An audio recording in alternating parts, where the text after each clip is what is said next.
They have appeared in our heavens for as long as man had the mind to look up. Something frightened me, and I remember running back into the house and saying, "My God, this is for real. This is not a dream." They reflect the light of our knowledge and the dark of our deepest fears. They put this lens over my head. I felt a pain, and it was like there was a needle. We don't know what they are, nor what they want from us. We can only say, they're here.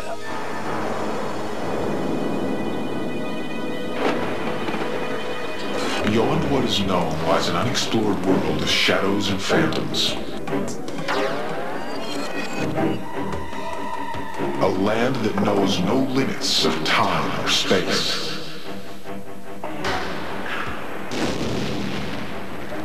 From the dawn of discovery to the nightfall of catastrophe. Journey to a universe of the unexplained, the unforeseen, the unbelievable. A place beyond reality where no question will go unanswered. A place where myth and legend are law, superstition a science. Travel to a world of secrets and mysteries.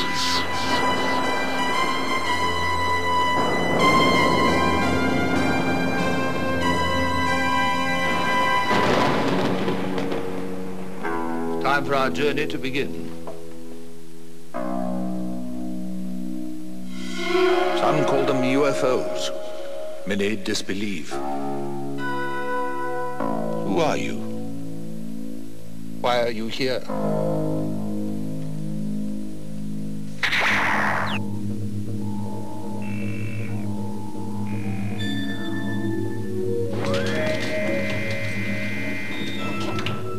They shone more in the sky than the brightness of the sun, and extended to the limits of the four supports of the heavens.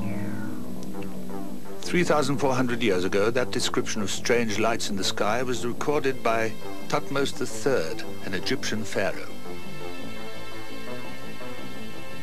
Another early UFO sighting is described in the Bible. Here, the prophet Ezekiel saw an object of gleaming metal with brightness around it. The prophet's sense of wonder and fear has survived into our modern era. For example, this woman is witnessing a phenomenon, a close encounter of the first kind, the sighting of an unidentified flying object, or UFO.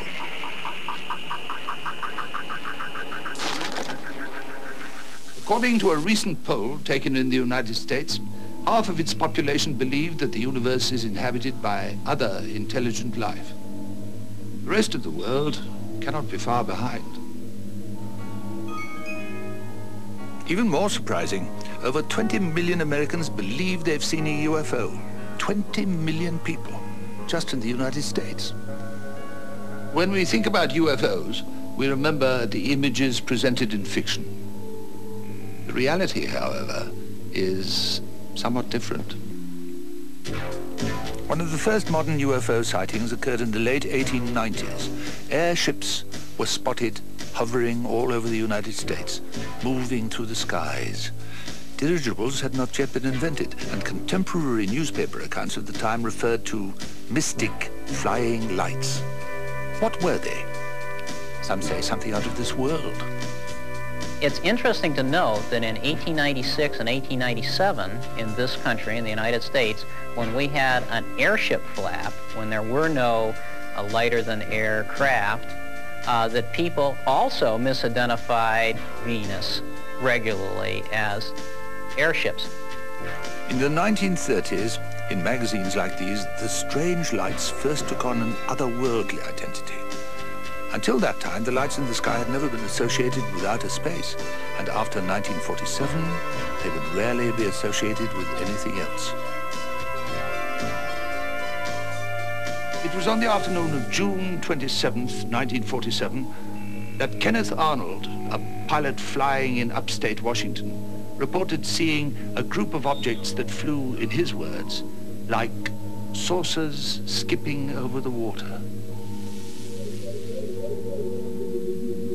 The age of the flying saucer had arrived, and the world would never be the same. 5-minute flight is restricted to a 3-foot altitude, since Mahler is not a licensed pilot, and flying saucers aren't recognized aircraft. A 2-seater ready soon may be the car or chopper of the future. Help wanted, a crew of little green men.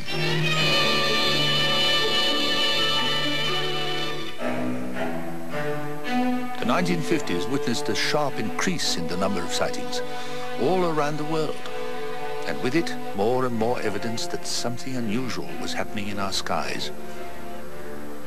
Even the United States government took notice, beginning an official Air Force investigation called Project Blue Book. Their files soon overflowed with more than 12,000 sightings. Documents have recently been released that purport to show that the U.S. government 40 years ago captured a crash saucer and the bodies of 4 aliens and has managed to keep that secret for 40 years. There's just too much documentation there showing attempts by scientists to try to explain this phenomenon, to just dismiss it as a figment of people's imagination. If President Nixon only knew who was able to keep the crash saucer secret for 40 years, he surely would have brought that person in to keep Watergate under cover. There is something that flies in our atmosphere that scientists for 40 years have tried to explain and still cannot explain. I hope that those who are responsible for producing those counterfeits and trying to con the news media and the American public are promptly brought to justice. But if UFOs are only hoaxes, they are widespread, and they have stayed on the front pages for decades. No one, confirmed skeptic or fervent believer, has been able to say for certain just what they are. And they aren't going away. Arthur C. Clarke once said that any sufficiently advanced technology is indistinguishable from magic. This may hold true for the UFO phenomena as well. The objects that one sees may be completely beyond one's understanding.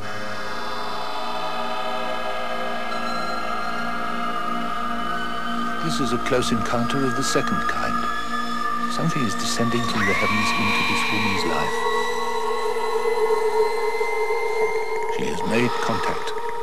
This is a close encounter of the third kind. Now we're about to see a close encounter of the fourth kind.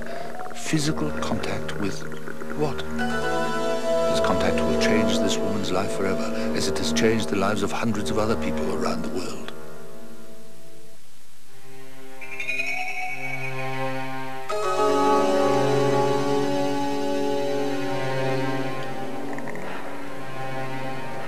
This woman is coming face to face with something beyond her imagination. Her mind is no longer her own. She's about to undergo a terrifying odyssey, unprecedented in human experience.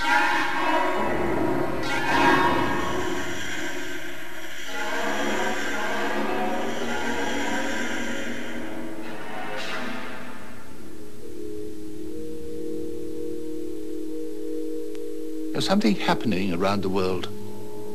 Something strange. Something frightened me, and I remember running back into the house and saying, "My God, this is for real. This is not a dream."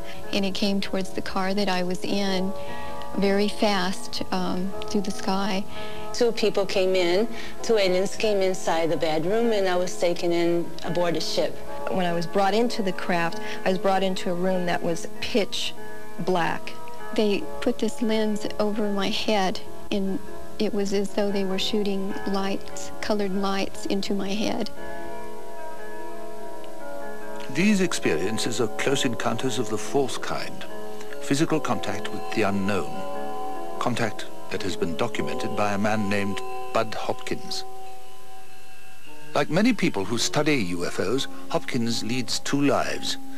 The first as an internationally recognized sculptor and artist, and secondly as a researcher and guide, taking people on an occasionally terrifying journey through their suppressed memories, memories of their bizarre experiences. If this is true, it's the biggest story of all time. It seems to be involved with an ongoing genetic experiment, which involves taking sperm and ova samples, following people across generations in the same family, and the apparent artificial insemination of women and then a removal of the fetus later. It is so intrinsically unbelievable. It sounds so wild, and I'm the first to admit that. Yet it is going on. Could you tell me a little bit about what these people look like? Just those big, big, intense eyes. Big, big, intense eyes? Mm-hmm. What color are the eyes? Very dark. Mm-hmm. Shiny, very shiny. The patterns that I'm getting from these totally credible people are incredibly similar, these patterns, and the physical details are so similar. The weight of evidence depends upon the repetition of all these details in case after case after case, and the weight of evidence here is enormous. The one I saw most clearly was about 4 to 4.5 feet tall, I think. Sitting down, it had big almond-shaped eyes and a long, thin face, a little thin mouth and nose. A larger head and almond-shaped eyes. Large heads, large eyes, dark eyes. I felt a pain in the navel area, and it was like there was a needle put into my stomach. Things were inserted in my nose, and things down to my stomach. I said, you have no right. They said, we do have a right. I have no reason to make up such a story. If I want to be known for something, this is the last thing that I would pick. I'm not sure what their reason is for being here, but they're here. They're around us all the time. If they're here, reports indicate that they are conducting some sort of experiment of mysterious dimension. Many witnesses describe undergoing strange tests on board these crafts. Tests involving examination tables, bright lights, strange sounds, probes, and needles. Most abductees describe a sophisticated kind of surgery that leaves indelible scars, physically and mentally. They also recall moments of excruciating pain.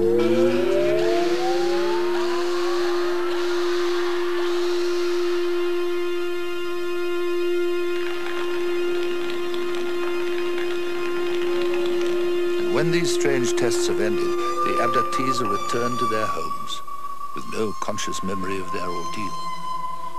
But dreams persist, shadow images of stolen time. What these people are describing is fantastic. How can it be that diverse people scattered around the world describe seeing the same thing? Well, there may be one explanation.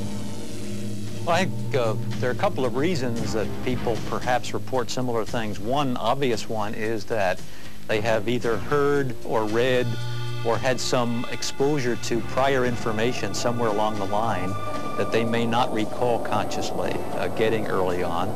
And the second thing is that many of these experiences in perception or misperception are based on common symbolic needs that people have and express themselves in similar ways. I think that people may have a need to believe in UFOs because we tend to look for solutions out there, for a guru to lead us to the promised land that is not from our own immediate area, that in some mysterious way the answer to our problems is going to come from out there someplace, not from our own backyard.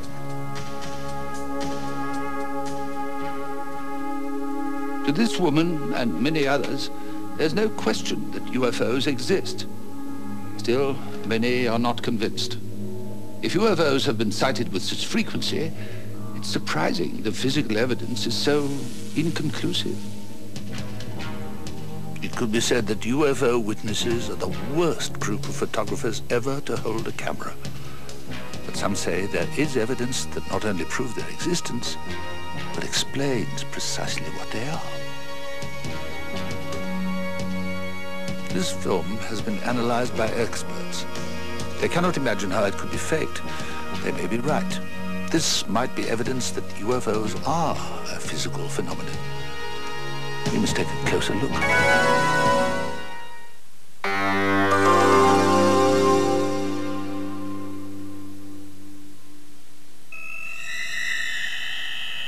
Is this proof that these beings and their ships exist? Or is it just a sophisticated hoax?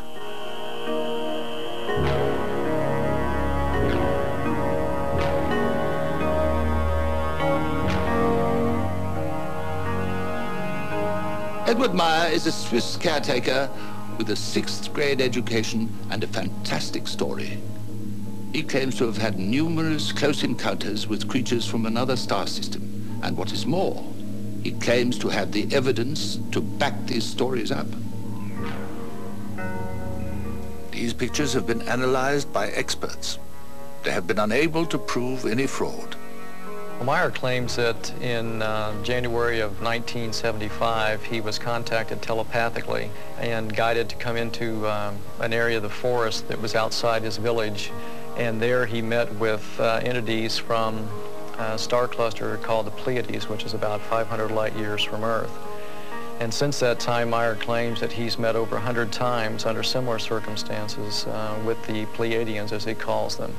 During the course of several years, Meyer took hundreds of clear-color daylight photographs and about 8 8mm film segments. If Meyer has experienced what he claims, it's a revelation.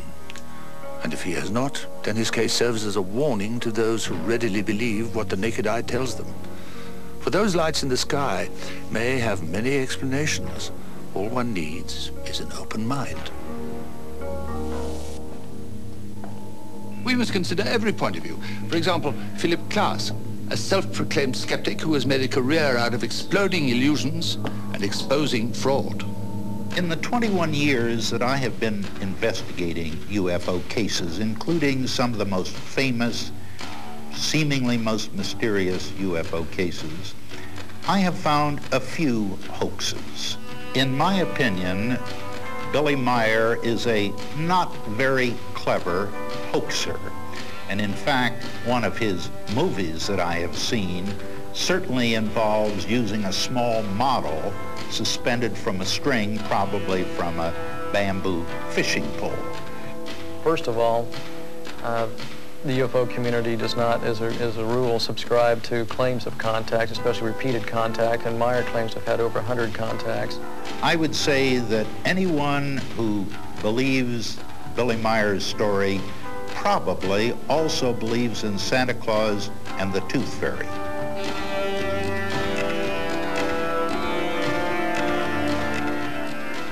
To my knowledge, in 40 years, there is not a single credible photograph of a craft-like UFO anywhere.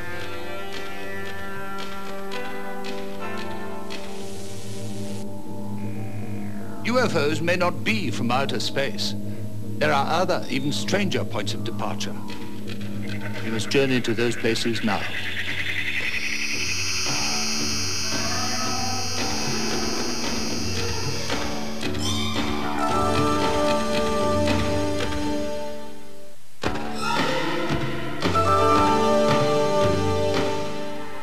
Our first feeling upon looking into the unknown is usually fear.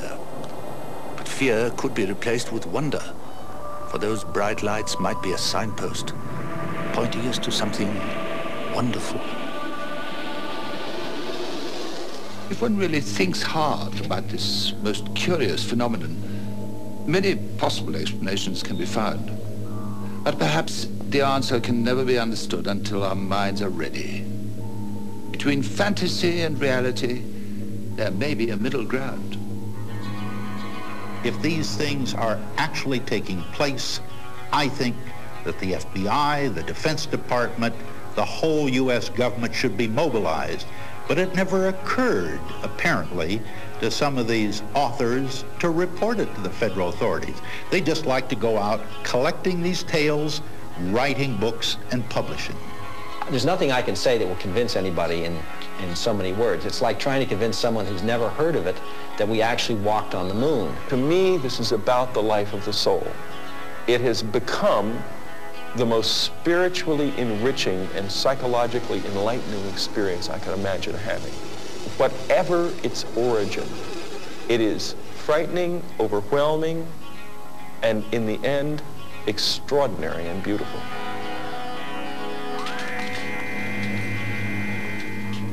A noted astronomer once said that the universe is not only stranger than we imagine, it is stranger than we can imagine. We need to open our minds to ideas that lie just outside our full comprehension. For in doing so, we may understand this strange universe a bit more fully.